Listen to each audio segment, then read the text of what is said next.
Yo, what is up guys? This is Pedro here, and in today's video we're of course going to be talking about Washington releasing Adrian Peterson.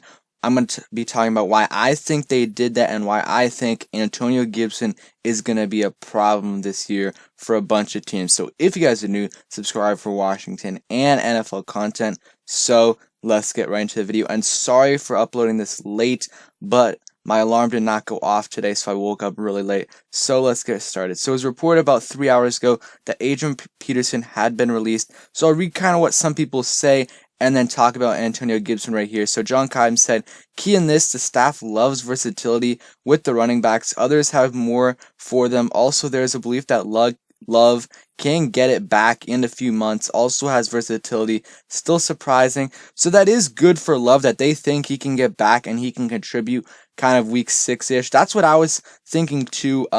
My only really thing I hate about this move is not necessarily hate, but why are you keeping Peyton Barber over Adrian Peterson? If you look at Peyton Barber's stats, he of course had less yards than Adrian Peterson last year, but his yards per carry were absolutely horrible. I think it was like 3 point something, low 3, and Adrian Peterson had like a 4 yards per carry. So I think Adrian Peterson is much better than Peyton Barber, but who knows? I guess they really like Peyton Barber and think he can be running back 4. I think this puts J.D. McKissic, Antonio Gibson, all their stocks way higher. I think Antonio Gibson is going to get a lot of touches. So let's read some other things. Keep in mind, have been saying that they like Barber, what he can do in the run and pass game, but it's not just him, it's the other running backs. They want an element of surprise / versatility needed with holes elsewhere at skill spots. AP still runs hard, practice hard, but he would have had a reduced role. So maybe, I don't know, I guess they didn't want, because AP, let's say Antonio Gibson was what they thought he would be, AP probably would have gotten a lot less carries, and maybe they want him, they didn't want that from, I'm still a little bit confused about that. So I think Bryce Love, though, this also brings his stock up a little bit. So I'm going to read what Adrian Peterson himself said. So this is what he said. Hall of Fame running back Adrian Peterson to me on the Washington release. It caught me by surprise. I was having a strong camp. It was showing up on film, taking number 1 reps all the way to this week. I just got notified by the running backs coach yesterday that they want to give these young guys some reps, but I didn't know I was going to get cut. There was no indication. Today, Ron Rivera just said this is always tough, but yes, we're gonna release you and go with the offensive style. I respect coach. Look, Antonio Gibson is a hell of a talent. The system really fits him. I feel like I can do that pony style too, more as a receiving back. We were all working on it, but they really want one main guy to do it, and they drafted Gibson for it. Trust me, I still have a lot in me. More to strive and do it again, and do again. He said and there's a little bit more. Even when there's doubt, I feel strong and I can build.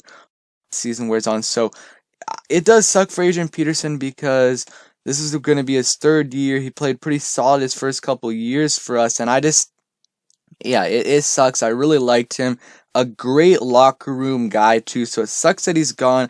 Hopefully he goes to a contender and is able to get a solid amount of reps, carries. I think that would be the best case scenario for him. I hope he goes to a contender.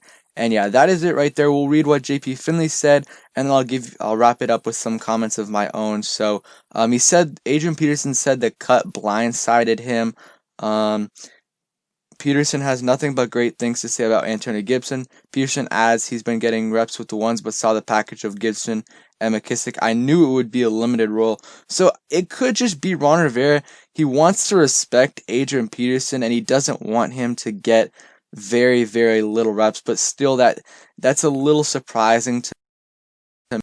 But I really think Antonio Gibson he's gonna ball out this year. We'll see what happens if he's running back 1, because they honestly could have Peyton Barber as running back 1 in the beginning, just because they even said they don't want Gibson to get 20-25 carries a game, but what they could do is maybe start him as the running back and give him like 10 to 15 carries a game, give Barber maybe 7-ish, and then McKissic a few, and that would still work out. I think That would give Barber and McKissick a couple more carries than they were going to get to, and obviously give Gibson 5 to 10 more carries than he was supposed to get, and that would kind of even it out. We'll see. I think Antonio Gibson, regardless if he starts as running back 1, he's going to get the most touches out of any of these running backs, no doubt, because he's going to get a decent amount of carries, and he's going to get a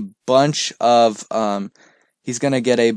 pass, or yeah, going to get a bunch of catches. So rookie Antonio Gibson will be a major factor. In fact, it wouldn't be a shock if he ends with the most touches of any back in this group, not carries but touches. This is what someone said a couple weeks ago, I do believe. But also, I wanted to say one thing real quick. So after Adrian Peterson was released, I was kind of like, okay, I think Geis would have been cut anyways after seeing this, and I asked John Keim, this move makes me feel like they would have cut Geis anyways. What do you think? And John Keim said, always felt like he was on the bubble from the time Ron Rivera arrived. So I think it would have been a very strong possibility that Darius Geis would have been cut regardless of his off-the-field issues. They signed Peyton Barber in free for a reason. Geis also had an injury this offseason, so a lot of stuff was stacking up against him. I think he would have been cut anyways. I want to hear what you guys think about this move. I am upset a little bit, but I am excited on what Antonio Gibson is going to do, because I think he's going to have a huge role in this offense, and I think he can be a very, very good player. Stat predictions for him, it's going to be hard, but definitely if you have him in fantasy, or if you're going to do a fantasy draft today or in the next couple of days, draft Antonio Gibson, even JD McKissick and Bryce Love. I don't know. Like I said, I think Bryce Love will have a role in this offense initially, maybe a few carries and a couple catches out of the backfield. But I think once we get to like week 5, week 6, he'll be getting around the same amount of carries as Peyton Barber, and I think he's going to start to gel with this team and do pretty well. So yeah, I hope you guys enjoyed the video. Sorry for getting this out late. I will be streaming later today, so stay tuned for that. And yeah, I want to hear what you guys think. What do you guys think Gibson's role in the offense is going to be? And do you guys think Adrian Peterson will get signed by a contender? So thanks for watching. Hope you guys enjoyed. Turn on those post notifications so you never miss a video. Tomorrow is going to be crazy. 4 p.m. cuts tomorrow, so gonna have a bunch of videos when people get cut and my final roster reaction. So again, thanks for watching. Subscribe if you guys are new, and peace.